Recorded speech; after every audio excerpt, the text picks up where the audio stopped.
Hello everyone. इस topic में अब हमको देखना आगे का पार्ट। फर्स्ट पार्ट में हमने देखा था use of microbes in house hold product. अब हम देखने वाले कि माइक्रोब का एप्लीकेशन क्या है, कहाँ पर, इंडस्ट्रियल प्रोडक्ट में। इंडस्ट्रियल प्रोडक्ट मतलब किस टाइप के इंडस्ट्रियल प्रोडक्ट तैयार करते हैं। जैसे मेडिसिन तैयार करते हैं in the form of antibiotics देखते हैं हम। लिकर प्रोड्यूस होता है, लिकर मतलब अल्कोहल। उसके बाद केमिकल्स है, एंजाइम्स है, विटामिन है, तो ये प्रोड्यूस करता है। तो इसके लिए पहले हम ये पीपीटी देख लेंगे थोड़ा, मतलब एक ओवरव्यू जस्ट 1 मिनट में। और उसके बाद हमको देखना line to line NCERT wise, तो क्या क्या है इसके अंदर देखेंगे। ओके, तो स्टार्ट करते हैं। Microbes in industrial product, industry में क्या क्या यूज हो रहा है। माइक्रोब्स इंडस्ट्री में भी काम को आने वाले हैं, तो किस टाइप के प्रोडक्ट तैयार करता है। Even in industry microbes are useful और use to synthesize the products valuable to human beings, human being के लिए वैल्यूएबल है, काम के। तो बीवरेज, बीवरेज को बोला जाता है लिकर, मतलब जो अल्कोहल है वो बीवरेजेस में आता है। उसके बाद एंटीबायोटिक्स, एंटीबायोटिक मतलब क्या होता है, ये एक टाइप की केमिकल है जो दूसरे माइक्रोब मतलब जो हार्मफुल है उनकी ग्रोथ को एक तो किल करता है या तो उसको स्टॉप करता है, उसको बोलते हैं एंटीबायोटिक्स। अगर इसका डेफिनेशन वाइज देखें तो हम एंटीबायोटिक को क्या बोलते हैं, antibiotic is the chemical which can kill और inhibit the growth of other organism is called as antibiotic. और जो एंटीबायोटिक बैक्टीरिया को किल करता है, मतलब हार्मफुल माइक्रोब को जो एंटीबायोटिक किल करता है उसको बोलते हैं बैक्टीरियोसाइडल। अगर हार्मफुल बैक्टीरिया को कोई एंटीबायोटिक किल करा है तो उसको बैक्टीरियोसाइडल बोलता है।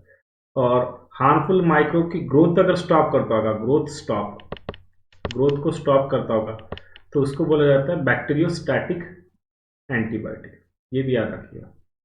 There are beverages and antibiotic are some examples. Production on an industrial scale requires growing microbe in a very large vessel.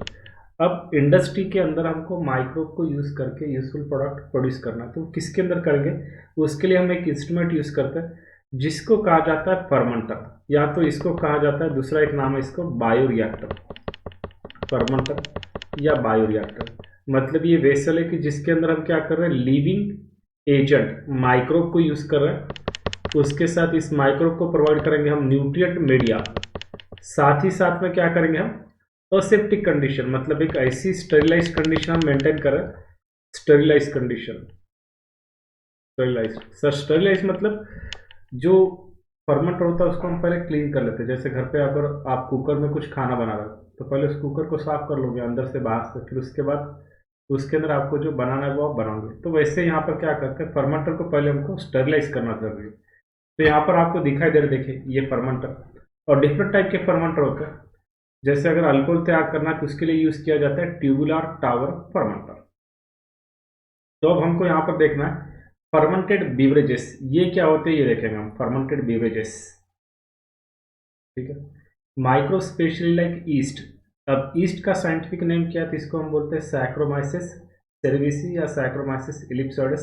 Sacro का मीनिंग होता है शुगर, मोनोसैकराइड डाइसैकराइड पता होगा आपको, और माइसिस का मीनिंग होता है फंगस। तो ईस्ट हमको पता है यूनिसेलुलर फंगस है। Have been used from the time immemorial, मतलब बहुत सारे सालों से इसको यूज किया जाता है। एप्लीकेशन इसके समझ में आता है क्या क्या एप्लीकेशन है। तो production of beverages like wine, beer, whisky, brandy, rum, vodka, gin, अलग अलग टाइप के जो लिकर होता है वो प्रोड्यूस होता है। तो इसके लिए किसको यूज कर रहे हैं हम, ईस्ट को, जिसका साइंटिफिक नेम है saccharomyces cerevisiae, use for making the bread and commonly called as brewers yeast, and it is also use for fermenting malted cereals. जो सीरियल्स होता है वो फर्मेंटेड जो है उनसे क्या करेंगे, उसको हम यूज करेंगे उससे यूजफुल प्रोडक्ट तैयार करने के लिए, and useful food juices to produce the ethanol. मतलब देखिए हम ईस्ट को यूज करें, एक तो बेकर ईस्ट है और ब्रेवर ईस्ट है, दोनों अलग है, अलग है, इनके अंदर कंफ्यूजन नहीं होना है। देखिए क्या बोल रहा हूँ मैं, कि जो ईस्ट है एक तो रहेगा सैक्रोमाइसिस सेरेविसी और दूसरा रहेगा सैक्रोमाइसिस इलिप्सोइडस एक होता है। तो सैक्रोमाइसिस सर्विसी को भी हम यूज कर सकते हैं यहाँ पर एज अ ब्रेवर्स ईस्ट, जो कि अल्कोहल प्रोडक्शन के लिए काम को आएगा। From food juices to produce the ethanol. Ethanol मतलब CH3CH2OH. Do you recollect the metabolic reaction? अब कौन कौन से metabolic reaction होता है? तो इन metabolic reaction में मोस्टली हम क्या बोलते हैं, कौन सी रिएक्शन होगी? तो इधर साइड में मैं लिख दूंगा यहाँ पर, ये जो व्हाइट बोर्ड दिखा है यहाँ पर, जब भी इथेनॉल प्रोड्यूस होता है तो इथेनॉल प्रोड्यूस होने में मेनली 3 रिएक्शन हो गए. पहला होगा ग्लाइकोलिसिस, जिसके अंदर क्या होता है, ग्लूकोज के 1 यूनिट से 2 मॉलिक्यूल प्रोड्यूस होंगे पायरुविक एसिड के, और वो 2 मॉलिक्यूल जो पायरुविक एसिड के प्रोड्यूस हो रहे हैं उनमें से कार्बन डाइऑक्साइड निकल जाएगा, और कार्बन डाइऑक्साइड निकलने के बाद क्या होता है, डीकार्बोक्सिलेशन, और प्रोड्यूस होगा एसिटाल्डिहाइड, और एसिटाल्डिहाइड में 2 वाटर मॉलिक्यूल ऐड होकर, सॉरी 2 वाटर मॉलिक्यूल में 2 हाइड्रोजन ऐड होता है, और उससे क्या प्रोड्यूस होगा, इथेनॉल. ठीक है. Then depending on the type of raw material, किस टाइप का रॉ मटेरियल यूज कर रहे हैं, अकॉर्डिंगली वैसा अल्कोहल प्रोड्यूस होगा. Use for fermentation, the type of processing, with और विदाउट डिस्टिलेशन. अब विथ और विदाउट डिस्टिलेशन मतलब अगर डिस्टिलेशन हुआ तो उसका प्रोडक्ट अलग आता है, और विदाउट डिस्टिलेशन अगर देखेंगे तो हम प्रोडक्ट डिफरेंट आता है. तो वाइन और बियर, ये जो 2 चीज़ें, wine and beer, these are produced without distillation. मतलब इसको क्या बोलते हैं, अनडिस्टिल्ड बेवरेजेस. अनडिस्टिल्ड के अंदर क्या आता है, ये याद रखें, बियर और वाइन. बियर और वाइन, और ये अल्कोहल है. अल्कोहल को क्या बोलते हैं मराठी में या हिंदी में, मद्य. तो इससे एक थोड़ी सी ट्रिक बन सकती है. देखिए, बी मतलब बियर, डब्ल्यू मतलब वाइन, एम मतलब मद्य, मद्य मतलब अल्कोहल. तो ये बियर और वाइन, ये दोनों क्या है, अनडिस्टिल्ड. तो याद रखिए, BMW कार का नाम है. वेरास विस्की, ब्रांडी, रम, मतलब इन दोनों को छोड़कर बियर और वाइन, इनके अंदर वाटर मिक्स नहीं करता. तो याद रखिए ये अनडिस्टिल्ड है. डिस्टिलेशन का मीनिंग पता होगा आपको. तो whereas whisky, brandy, rum are produced by distillation of fermented broth. तो फर्मेंटेड ब्रॉथ से बनाते हैं. ब्रॉथ मतलब क्या होता है, ये जो कंटेनर दिख रहा है इसके अंदर हम जब न्यूट्रिएंट मीडियम ऐड कर रहे हैं और माइक्रोब ऐड कर रहे हैं, तो इसी को बोला जा सकता है ब्रॉथ, और इसी से क्या होता है, अल्कोहल प्रोड्यूस होगा. The photograph of fermentation in the plant is shown in the figure 10.5. ये दिख रहा है 10.5. अभी मैं आपको बोल चुका हूँ कि जब अल्कोहल प्रोड्यूस होता है किससे, इन माइक्रोब से, तो इसके अंदर क्या करता है, जो ट्यूबुलर टावर फर्मेंटर यूज कर रहे हैं उसके अंदर न्यूट्रिएंट मीडिया डालेंगे, न्यूट्रिएंट मीडियम के अंदर माइक्रोब डालेंगे, और माइक्रोब क्या करेगा, उस न्यूट्रिएंट मीडियम को यूज करके अल्कोहल प्रोड्यूस करेगा. तो ये याद रखना आपको कैसे प्रोड्यूस करता है. ठीक है. तो उसके बाद देखिए सेकंड थिंग क्या प्रोड्यूस हो रही है, तो एंटीबायोटिक्स.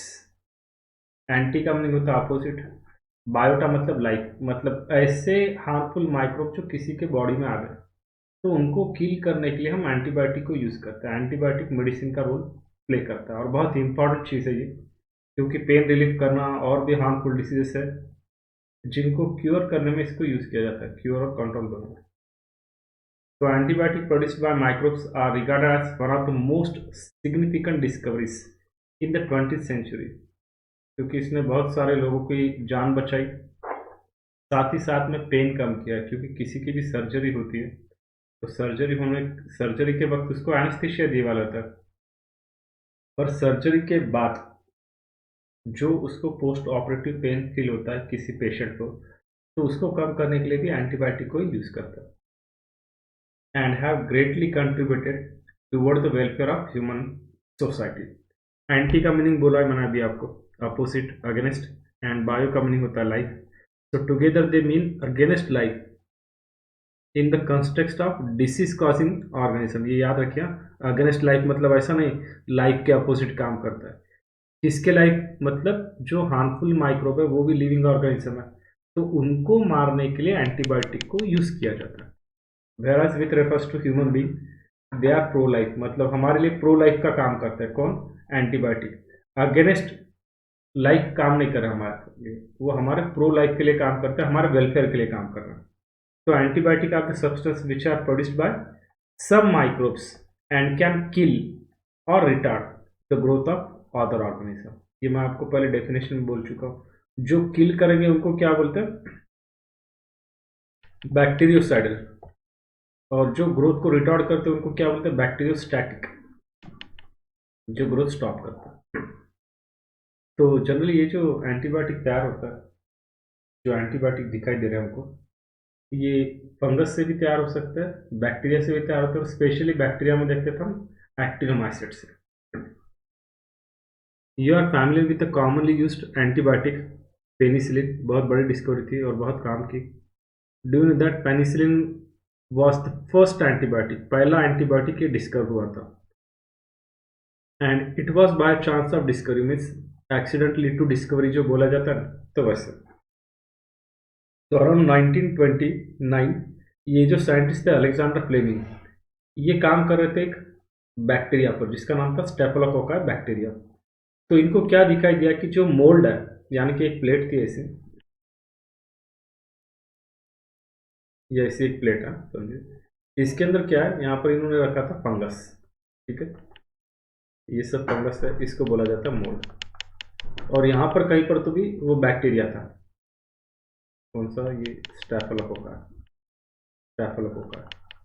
अब ये स्टेफिलोकोका कौन है, बैक्टीरिया। ठीक है, और मोल्ड मतलब कौन है, फंगस है। तो अब क्या हुआ, इस फंगस के कुछ स्पोर्स, यानी कि with the help of air current उड़ के यहाँ पर आए। अब ये फंगस के स्पोर आने की वजह से क्या हो गया, ये जो बैक्टीरिया दिखाई दे रहा था प्लेट में, मतलब ऐसे बहुत सारे बैक्टीरिया समझ लीजिए ऐसे, हाँ? तो जहाँ पे फंगस का स्पोर गिरना स्टार्ट हुआ, वहां पर क्या हो रहा था, इस तरीके से जोना पेनिंगुइशन हो रहा है। जैसे देखो मैंने ये इरेजर मतलब फंगस हो गया, और ये जो इंक के अंदर आपको ब्लू ब्लू डॉट दिख रहे थे वो बैक्टीरिया। तो इससे फंगस के स्पोर दिखने की वजह से बैक्टीरिया की जो कॉलोनीज थी, उनका जो पॉपुलेशन था वो कम होने लगा। तो वहां से इनको क्या समझ में आया कि जो फंगस है उसके स्पोर्स जो है वो हार्मफुल माइक्रोब को किल कर रहे हैं, उनकी ग्रोथ खत्म कर रहे हैं। तो इस तरीके से बाय एक्सीडेंटली इसकी डिस्कवरी हुई। तो क्या देखा इन्होंने कि mould growing in one of the unwashed culture plates around which the Staphylococcus could not grow. He found that it was due to the chemicals produced by the mold and he named it as penicillin. उसको penicillin नाम दिया क्योंकि यहाँ पर जो fungus use किया गया था उसका नाम था पेनिसिलिन नोटाटम, जिससे पेनिसिलिन नाम का एंटीबायोटिक तैयार हुआ। और ये जो एंटीबायोटिक है ये ब्रॉड स्पेक्ट्रम है। ब्रॉड स्पेक्ट्रम मतलब ऐसा एंटीबायोटिक जो एक एंटीबायोटिक बहुत सारे डिसीजेस को कंट्रोल करता है, उसको बोलते हैं ब्रॉड स्पेक्ट्रम। और नैरो स्पेक्ट्रम ऐसा एंटीबायोटिक होता है जो सिर्फ एक पर्टिकुलर डिसीज को ही कंट्रोल करता है, दूसरे डिसीज में काम को नहीं आता। और जो ज़्यादा डिसीज को कंट्रोल करता है एक ही एंटीबायोटिक, उसको बोलेंगे broad spectrum. However, its full potential as an effective antibiotic established much later by three scientists, Ernst Chen and Howard Florey। तो ये जो साइंटिस्ट थे, एक्चुअल में यहाँ पर ये नाम आते देखो, फ्लोरी, चैन, ये सब नाम। इन्होंने क्या बोला था, इन्होंने बोले थे वो जो एंटीबायोटिक है उसका इन्होंने कीमोथेरापेटिक वैल्यू बोला था, कीमोथेराप्यूटिक वैल्यू। मतलब एक पर्टिकुलर एंटीबायोटिक कितने कॉन्सेंट्रेशन में कैसे एक्ट करता है, तो ये समझ में आया। तो देखो अराउंड 1929 इसकी डिस्कवरी किसने की थी एंटीबायोटिक की, अलेक्जेंडर फ्लेमिंग इन्होंने। और 1945 के अंदर ये तीनों साइंटिस्ट, मतलब ये साइंटिस्ट का जिनका नाम बोला हम, ये चैन, फ्लोरी, ये जो साइंटिस्ट थे इन्होंने क्या बोला, कीमोथेरापेटिक वैल्यू। यहाँ पर नाम दिया वाला देखो, Fleming, Chain and Florey was awarded by the Nobel Prize of Science in 1945 for their discovery। बहुत बड़ी बात है, नोबेल प्राइज मिला इनको। और this antibiotic was use to treat the American soldiers in the world war two. ये भी याद रखना, वर्ल्ड वॉर टू के बाद, वर्ल्ड वॉर टू आपको पता है कब से कब तक था, 1941 से 45, डेट याद होगी, मतलब आपको हिस्ट्री पढ़ा होगा था। तो तब बहुत सारे सोल्जर इंजर होते थे, उनको क्योर करने के लिए पेनिसिलिन को यूज किया गया था। After penicillin other antibiotic also purified from the other microbe. Can you name some antibiotic and find out their sources. मतलब किससे क्या तैयार होता है, जैसा अभी मैंने बोला कि आपको पेनिसिलिन नोटाटम पेनिसिलिन से तैयार होता है, तो वैसे अगर एंटीबायोटिक के बारे में देखा जाएगा तो कौन सा एंटीबायोटिक किससे तैयार होता है, तो यहाँ से हम देख सकते हैं कौन सा एंटीबायोटिक कैसे तैयार होगा। ये एंटीबायोटिक के बारे में हमने अभी देखा है। यहाँ पर देखो सोर्सेस दिखाई दे रहा है आपको, कौन से सोर्सेस है और कौन से एंटीबायोटिक के अगेंस्ट हम इसको यूज कर सकते हैं। जैसे देखो यहाँ पर दिया पेनिसिलिन, तो पेनिसिलिन किससे तैयार होता है? Penicillin notatum. और साइड में ये दिखाई दे रहा है आपको पेनिसिलिन, ये पेनिसिलिन है। फिर सेफेलोस्पोरिन, सो ऑन, ये सब एंटीबायोटिक के नाम दिए वाले और इधर सोर्सेस दिए वाले, एग्जाम्पल्स एंड सोर्सेस। तो ये हम याद रख सकते हैं, यहाँ से भी क्वेश्चन बनता है, तो आपको याद रखना है कौन कौन से इसके अंदर इंपॉर्टेंट है। तो ये जो पेनिसिलिन है ये इंपॉर्टेंट है, जो इंपॉर्टेंट है वहाँ उनके आगे बोल देता हूँ मैं, सो दैट आप याद रख पाए इसको। ये एक पेनिसिलिन याद रखना है, उसके बाद यहाँ पर ये स्ट्रेप्टोमाइसिन याद रखना है, नियोमाइसिन याद रखिएगा, टेट्रासाइक्लिन याद रखिएगा, और इरिथ्रोमाइसिन और क्लोराम्फेनिकॉल। ये जो मैंने टिक किए वाले, ये एटलीस्ट इनके सोर्सेस याद रखिएगा। वैसे जो टेक्स्ट बुक में दिया वही इंपॉर्टेंट है। यहाँ पर देखो ये साइंटिस्ट थे जिन्होंने डिस्कवरी की थी, ये डॉक्टर थे, डॉक्टर अलेक्जेंडर फ्लेमिंग, ये है। तो इन्होंने डिस्कवर किया था एक्सीडेंटली एंटीबायोटिक, और इधर दिख रहा है हमको पेनिसिलिन नोटाटम। और ये साइंटिस्ट दूसरे फ्लोरी चैन। अब उसके बाद हमको आगे और देखना है कि और माइक्रोब के क्या एप्लीकेशन है।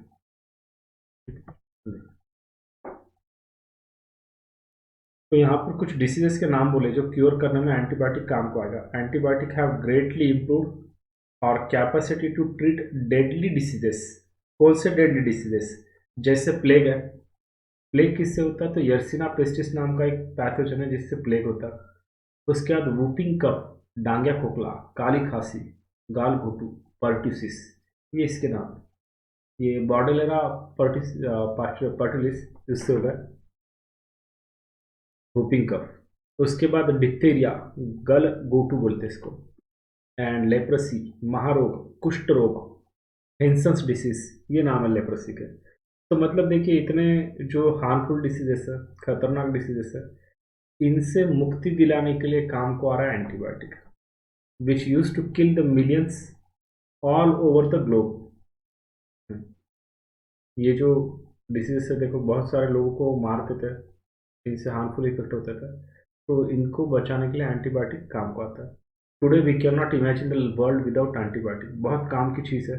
एंटीबायोटिक को वंडर ड्रग भी कहा जाता है क्योंकि इन्होंने बहुत सारे लोगों की लाइफ बचाई, तो इसलिए इसको वंडर ड्रग भी बोलते हैं। और क्या बोल सकते हैं इसको? लाइफ सेविंग ड्रग, इसको बोला जाता है लाइफ सेविंग ड्रग। तो ये याद रखिएगा, ठीक है। यहाँ पर एंटीबायोटिक के सोर्सेस आपको पक्के याद रखने के, और कौन कौन से डिसीज को ये कंट्रोल कर रहा है। उसके बाद देखिए next point, chemicals, enzymes and other bioactive molecules, कि जो कौन प्रोड्यूस कर रहा है? माइक्रोब, बैक्टीरिया प्रोड्यूस कर रहा है। अब कौन कौन से टाइप के ये क्या प्रोड्यूस करेगा वो देखना है, यानी कि कौन से केमिकल, एंजाइम और बायोएक्टिव मॉलिक्यूल। तो ये देखते हैं, microbes are also used in the commercial, commercial मतलब industrial level, commercial and industrial, commercial large scale पर, और इंडस्ट्रियल प्रोडक्शन मीनिंग वही of certain chemical like organic acid, alcohol, enzymes. Alcohol कैसा होता है वो ऊपर देखे हमने। एग्जाम्पल ऑफ एसिड प्रोड्यूसर और एस्परजिलस नाइगर। इस फंगस को यूज किया जाता है किसके लिए? सिट्रिक एसिड प्रोड्यूस करने के लिए। तो ये याद रखना है, सोर्सेस इस टॉपिक में याद रखना है, कौन सा माइक्रोब कौन सी चीज तैयार कर रहा है। उसके बाद एसिटोबैक्टर एसिटी है, ये क्या तैयार करता है? Acetic acid. एसिटिक एसिड मतलब विनेगर, एसिटम का मीनिंग होता है विनेगर। तो ये याद रखिएगा कौन कहाँ पर तैयार कर रहा है। ये जो एस्परजिलस नाइगर है, इससे क्या प्रोड्यूस हुआ? Citric acid. उसके बाद एसिटोबैक्टर एसिटी, इसके नाम से समझ में आता है देखो, इसके अंदर एसिटिक एसिड है। और एसिटम का मीनिंग क्या होता है? एसिटम का मीनिंग होता है विनेगर। तो ये, उसके बाद क्लस्ट्रोडियम ब्यूटिलिकम, इससे क्या प्रोड्यूस होगा? Butyric acid. और जो लैक्टोबैसिलस है, ये प्रोड्यूस करते हैं लैक्टिक एसिड जो कर्ड में आता है। तो यहाँ पर इन चारों के नाम याद रखना है आपको। किसके बारे में बोले? एस्परजिलस, एसिटोबैक्टर, क्लस्ट्रोडियम और लैक्टोबैसिलस, इनके नाम आपको याद हो जाने चाहिए। उसके beside east saccharomyces cerevisiae is use for the commercial production of ethanol. Ethanol के लिए इसको यूज किया जाता है। जहाँ पर देखो शुगर केन होता है, शुगर केन का प्रोडक्शन अच्छे से हो रहा है। शुगर केन से जब शुगर तैयार करते हैं तो वहाँ पे मोलासिस तैयार होता है, मई बोलते हैं उसको। और उस मोलासिस के ऊपर क्या करता है? ईस्ट को यूज़ करते हैं, उससे इथेनॉल तैयार करता है। और ये इथेनॉल जो होता है वो मतलब यूज़ कर सकते हैं। एक तो हम सैनिटाइजर बनाने में इथेनॉल का बहुत सारा यूज़ है, और ड्रिंकिंग पर्पज़ के लिए जो इथेनॉल बनता है वो अलग अलग टाइप का होगा। जैसे हम बोले कि बियर, विस्की, ब्रांडी, जैन, रम, वोडका, ये जो चीज़ें, और उसके अंदर साथ ही साथ में आपको अनडिस्टिल्ड डिस्टिल याद रखना। अनडिस्टिल्ड के अंदर हमने वाइन और बियर बोला था, और स्टब जो लिकर थे वो थे डिस्टिल्ड। और किसमें कितना अल्कोहल का परसेंटेज होता है उसका मैंने चार्ट प्रोवाइड किया है, तो आप देख लेना अभी पीपीटी में, और मैं आपको रिपीट दिखा दूंगा। Microbe use for the production of enzyme. Enzyme भी बहुत काम के, क्योंकि ये वैरायटी ऑफ रोल प्ले कर रहा है। तो अब कौन सा एंजाइम है वो देखना है। Lipase are used in detergent formulation and helpful in removing the oily greasy stain. Oily greasy जो स्टेन होता है, अगर आप कहाँ पर शादी में गए या कोई भी फंक्शन में, और जब खाना खा रहे हो और सपोज जो आपके कपड़े उसके ऊपर कुछ गिर गया, लेट से सपोज आप कुछ कोई पनीर की सब्जी खा रहे हो और वो गिर गया, तो पनीर के साथ जो ऑयल था, फैट था, वो जब आपके कपड़ों पर चिपक जाएगा तो उसको निकालना मतलब साधारण डिटर्जेंट से नहीं निकलता। तो उसके अंदर क्या करते हैं, जब आप ड्राई क्लीनिंग के लिए गए लॉन्ड्री में, तो वहाँ पे ये जो लाइपेस होता है, लाइपेस के नाम से समझ में आ रहा है, देखो लाइपेस किसके ऊपर एक्ट करेगा, लिपिड के ऊपर एक्ट करेगा। लिपिड का मतलब ही क्या होता है, फैट प्लस ऑयल। तो ये जो फैट प्लस ऑयल है इसके ऊपर अफेक्ट कौन करता है, लाइपेस। तो ये जो लाइपेस एंजाइम है ये किसके हेल्प से तैयार हो रहा है, माइक्रोब्स के हेल्प से। तो ये इसका एप्लीकेशन है। You must have noticed that bottled fruit juices bought from the market are clearer as compared to those made at home. अगर घर पे आप जूस बनाए, कोई बॉटल है तो उसके अंदर अगर आप फ्रूट जूस रखोगे तो वो चिपक जाता है इधर ज़्यादा। पर मार्केट से लाइक क्या होता है, वो जो इधर की जो इनका जो अटैच होंगे इस बॉटल को, तो वो अटैच नहीं होंगे, मतलब क्लीन होता है। तो उसके लिए भी क्या होता है, माइक्रोब को यूज़ किया जाता है, क्योंकि पेक्टिनेस नाम का एंजाइम है और प्रोटीएस, ये एंजाइम यूज़ करते हैं। क्योंकि पेक्टिनेस और प्रोटीएस हमको पता है ये कौन सा एंजाइम है। इन एंजाइम को कहा जाता है प्रोटियोलाइटिक एंजाइम। प्रोटियोलाइटिक, प्रोटीन को ब्रेक करने वाले जो एंजाइम है उनको कहा जाता है प्रोटियोलाइटिक एंजाइम। तो जिसके अंदर ये दोनों भी आ जाएंगे, कौन दोनों, ये एक तो पेनिसिलिन, सॉरी पेनिसिलिन का नाम ही आ रहा है, ये है पेक्टिनेस एंड प्रोटीएस। ठीक है, सभी नेम साथ में आते हैं ना, तो क्या होता है। उसके बाद देखिए एप्लीकेशन पर पक्के याद रखिए, जैसे मैंने हम पढ़ रहे हैं और आगे जा रहे हैं वैसे वैसे रिकॉल कीजिए। मैं पूछूंगा क्वेश्चन आपको, उस क्वेश्चन के आंसर आप वापस कमेंट में लिख सकते हैं। क्या क्या बोले थे बोल सकते हैं क्या, एक बार मैं पूछता हूँ आपको। लाइपेस कहाँ पर काम को आता है बोली, और उसके बाद मैंने अभी बोला कि अगर प्रोटीन के स्टेन है तो उसके लिए कौन से दो एंजाइम के नाम बोले, पेक्टिनेस और प्रोटीज। तो ये नाम याद रखने के, ठीक है। और उसके बाद ये बोलिए मुझे, एसिटिक एसिड प्रोड्यूस करने के लिए किस माइक्रोब को यूज़ करता है, सिट्रिक एसिड के लिए किसको यूज़ करता है, ब्यूट्रिक एसिड के लिए किसको यूज़ करता है, और लैक्टिक एसिड के लिए। पहले तो ए बी सी याद रखें, एसिटिक, ब्यूट्रिक और सिट्रिक, ए बी सी, ये कौन तैयार करता है, और उसके बाद एल। तो याद रखिए एसिटिक एसिड किससे तैयार हुआ था, इसके माइक्रोब के नाम लिखिएगा नीचे कमेंट में, ठीक है। अब उसके बाद streptokinase is produced by the bacterium streptococcus. ये नाम भी पक्का याद रखिएगा, स्ट्रेप्टोकॉकस बहुत काम की चीज़ है ये streptokinase. And modified by genetic engineering used as clot buster. ये बहुत काम की चीज़ है। अभी रिसेंटली देखो, आपने देखा होगा कि ह्यूमन के अंदर पिग का हार्ट बिठाया गया, हार्ट ट्रांसप्लांटेशन सक्सेसफुल हुआ यूएस में कुछ दिनों पहले। तो वैसे क्या किया गया कि ये जो स्ट्रेप्टोकाइनेस बैक्टीरिया से जो प्रोड्यूस हो रहा है उसको मॉडिफाई किया with help of genetic engineering. अब ये क्या होता है कि हम बायोटेक्नोलॉजी में पढ़ने वाले हैं, या तो लेक्चर है बायोटेक्नोलॉजी पर ऑलरेडी अपलोड कर चुका हूँ, देख सकते हो आप। तो इससे क्या किया वाला, क्लॉट ब्लस्टर। क्लॉट ब्लस्टर क्या करता है कि बॉडी के अंदर जहाँ पर क्लॉट तैयार होता है, ब्लड का क्लॉट, इसके वजह से due to the deposition of cholesterol and triglyceride, तो उनको निकालने के लिए स्ट्रेप्टोकाइनेस को यूज करता है for removing the clots from the blood vessels of patient who have undergone myocardial infection. ये पता है, देखो मायोकार्डियल इन्फेक्शन में हार्ट में पेन होना स्टार्ट होता है, क्योंकि जो ब्लड वेसल्स होते हैं, हार्ट को ब्लड सप्लाई कर रहे हैं, उनके अंदर क्या होगा, उनके अंदर होता है क्लॉट तैयार होता है। किस तरीके का था हम देख सकते हैं, ये देखिए यहाँ पर दिखाई दे रहा है आपको, ये आर्टरी, यहाँ पर ये जो येलो येलो कलर दिख रहा है आपको, ये डिपोजिशन है। तो यहाँ पर भी दिखता होगा, देखो आर्थरियोस्क्लेरोटिक प्लॉक, इस तरीके के प्लॉक होते हैं और क्लॉट भी हो सकते हैं। और ऐसे क्लॉट अगर ब्रेन में हो रहा है तो उसको स्ट्रोक होने के चांसेस ज़्यादा रहते हैं। तो ये चीज़ें हो जाएंगी। तो हम इस माइक्रोब को यूज़ करके, कौन सा माइक्रोब, स्ट्रेप्टोकॉकस माइक्रोब को यूज़ करके स्ट्रेप्टोकाइनेस बनाया जाता है। और स्ट्रेप्टोकाइनेस क्या करता है, इन ब्लॉक्स को ब्रेक करता है और जिसके वजह से ब्लड सप्लाई नॉर्मल होगा और जो हार्ट अटैक के चांसेस है या स्ट्रोक के चांसेस है वो चांसेस कम होंगे। तो ये याद रखने का माइक्रोब के नाम, कौन क्या करा।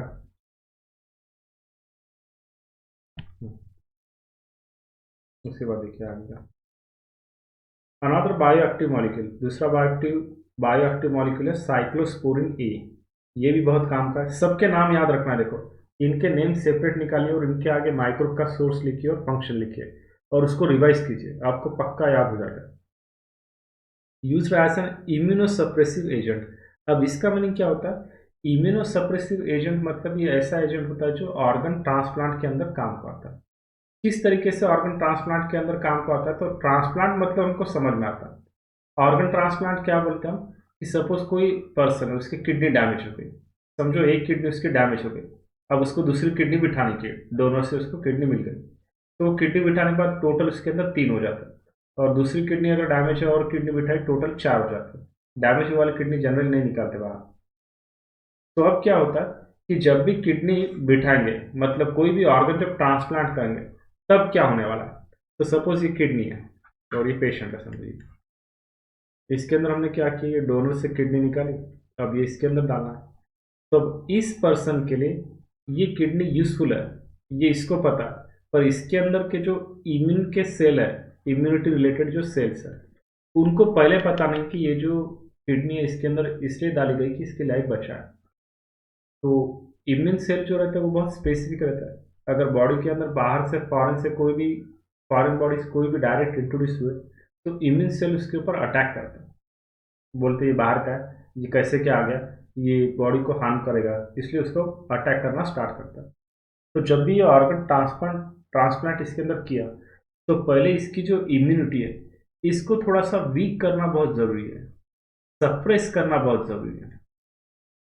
तो सप्रेस करने के लिए हम किसको यूज़ कर रहे हैं, इस साइक्लोस्पोरिन ए को, जो साइक्लोस्पोरिन ए है इसको यूज़ कर रहे हैं। तो इन्हें क्या करता है, इम्यून सिस्टम वीक करता है, सो दैट जब हम किडनी बिठाएंगे इसके अंदर, तो ये इम्यून सेल क्या करते हैं, सिर्फ चुपचाप बैठते हैं, इसके ऊपर अटैक नहीं करता, देखते कि ये कर क्या रहा है बोलकर। फिर उसको समझ में आता है कुछ टाइम के बाद कि ये किडनी जो है वो बॉडी को हेल्प कर रहा है, बॉडी को हार्म नहीं कर रहा है। तो फिर जब ये इम्यून सेल एक्टिव हो जाते हैं तो इसको हार्म नहीं पहुंचाते, क्योंकि ये जो इम्यून सेल है ये स्पेसिफिक सेल्स है, इनको समझ में आता है अपना कौन है पराया कौन है। तो इनमें वैसी एक स्पेसिफिसिटी होती है, वो रिकग्नाइज करते हैं कि सेल्फ कौन है और नॉन सेल्फ कौन सा है, हमारे बॉडी के लिए अच्छा कौन सा और हार्मफुल कौन सा है। तो सेल्फ और नॉन सेल्फ, अपना कौन है पराया कौन है, इनको समझ में आता है, इसको, इम्यून सेल को। इम्यून का मीनिंग ही क्या होता है, एग्जाम, जैसे आप कोई एग्जाम देते हो तो आप पास हो गए, मतलब आप में वो एबिलिटी है, तो वैसा ही इम्यून सेल का मीनिंग ही होता है कि एग्जाम होना, ये हार्मफुल कंडीशन को हमारे बॉडी में अवॉइड करता है और यूजफुल कंडीशन में क्रिएट करता है इसे। तो ये जो साइक्लोस्पोरिन ए जो है वो किससे तैयार होता है, कि एक फंगस से तैयार होता है, और उस फंगस का नाम क्या है, ट्राइकोडर्मा पॉलीस्पोरम। तो इसका नाम याद रखना है, ठीक है। उसके बाद देखिए statin. Statin is produced by the yeast Monascus purpureus and have been commercialized as blood cholesterol lowering agent. ये ब्लड के अंदर का कोलेस्ट्रॉल कम करने के लिए काम को आता है और competitively inhibiting the enzyme responsible for synthesis of cholesterol. तो जो कोलेस्ट्रॉल और ट्राइग्लिसराइड डिपोजिशन की वजह से क्लॉट होने के चांसेस होते हैं, तो उसको कम करने के लिए कौन काम कर रहा है, ये जो स्टैटिन नाम का केमिकल है, मतलब बायोएक्टिव मॉलिक्यूल है, वो काम को आएगा। So it act by competitive inhibiting the enzyme responsible for synthesis of cholesterol. तो ये इतना याद रखना है, एक बार देख लेंगे हम इधर वापस। देखिए साइक्लोस्पोरिन ए के बारे में हम बोल चुके, ये क्या करता है और किससे प्रोड्यूस होता है, इसके सोर्स पक्के याद रखने के, सोर्स, इसका फंक्शन, सभी कुछ, ठीक है, याद हो जाएंगे सभी। देखिए cyclosporin A produce by Trichoderma polysporum fungus है, इम्यूनोसप्रेसिव एजेंट का काम करता है। ऑर्गन ट्रांसप्लांट के वक्त स्टैटिन किससे प्रोड्यूस हुआ, Monascus purpureus yeast, use for blood cholesterol lowering agent and inhibit the enzyme responsible for cholesterol synthesis. तो ये बोल चुका हूँ। पीछे हमने देखा कि ये देखिए कौन सा एंजाइम लैक्टेज को यूज करते हैं हम इंडस्ट्री के अंदर, लॉन्ड्री के अंदर, और pectinase protease to clarify bottled juices, यहाँ पर दिखता रखे, एंड अल्कोहल ईस्ट इथेनॉल के लिए। साइक्लोस्पोरिन स्टैटिन कैसे होते हैं, यहाँ पर ये डक्स दिखाई दे रहे हैं आपको, ये सब फोटो देख लेना, और फंक्शन याद रहना चाहिए कौन क्या कर रहा है बोलकर, स्ट्रोक बोला। तो उसके बाद ये चार्ट याद रखिएगा किससे कौन सा एसिड प्रोड्यूस हो रहा है, और साइड में आपको माइक्रो भी दिखा हुआ है, Aspergillus niger, Acetobacter aceti and butylicum, Clostridium butylicum और लैक्टोबैसिलस, इन तीनों के बारे में बोला था मैंने, एंटीबायोटिक बोले वाले। यहाँ पर देखिए आपको अल्कोहल का कॉन्सेंट्रेशन किस में कितना होता है, ये इसका चार्ट मैंने बोला था आपको देखने के लिए, तो वो चार्ट मैंने प्रोवाइड किया। ब्रांडी जो होता है वो फ्रूट जूसेस के टाइप में आता है, अल्कोहल कंटेंट लगभग 50% है। विस्की बनता है सिरल ग्रेन से, जिनके अंदर अल्कोहल का कॉन्सेंट्रेशन अप टू 55% तक हो सकता है। रम बनता है मोलासेस से, शुगर केन का जो यानी कि उसका रस निकालने के बाद जब शुगर केन बना रहे जो रिमेनिंग पार्ट है ब्राउन कलर का लिक्विड, वो रहता है मोलासेस। तो इससे विस्की बनेगी तो इसके अंदर ऑन एन एवरेज 48% अल्कोहल होता है। वाइन ग्रेप से बनती है, अल्कोहल का कॉन्सेंट्रेशन कम है इसमें। बियर जो वो सिरल से बनेगा और इसके अंदर कॉन्सेंट्रेशन ऑन एन एवरेज 6% होता है। अरक जो होता है वो पैडी या व्हीट से बनता है, जिसके अंदर कॉन्सेंट्रेशन अल्कोहल का ज़्यादा है। यहाँ पर एक चीज़ दिया नहीं इन्होंने, वोडका, तो वोडका जो होता है उसके अंदर कॉन्सेंट्रेशन ज़्यादा होता है, पोटैटो से बना सकता है। और तूड़ी किससे बनता है, तो ये मैंने बोला आपको, कैरियोटा यूरियंस, ये जो पाम है इससे बनता है तूड़ी, साउथ इंडिया में ज़्यादा मिलता है। तो इसके अंदर कॉन्सेंट्रेशन अल्कोहल का लगभग 6% इसमें भी रहता है, तो ऑन एन एवरेज बोला 15 to 10%। ये डिफरेंट टाइप के लिकर से देखे, और इसके अंदर डिस्टिल्ड कौन से अनडिस्टिल्ड कौन से वो याद रखिए। जो अनडिस्टिल्ड है वो है वाइन और बियर, यहाँ पर दिख रहा है देखो, माल्टेड सिरल्स, ईस्ट और ये फर्मेंटर, ठीक है। तो यहाँ पर हम स्टॉप करते हैं, और सभी माइक्रोब जो है वो मेमोराइज कीजिएगा थोड़ी देर कि मतलब क्या क्या बोले थे, ओके।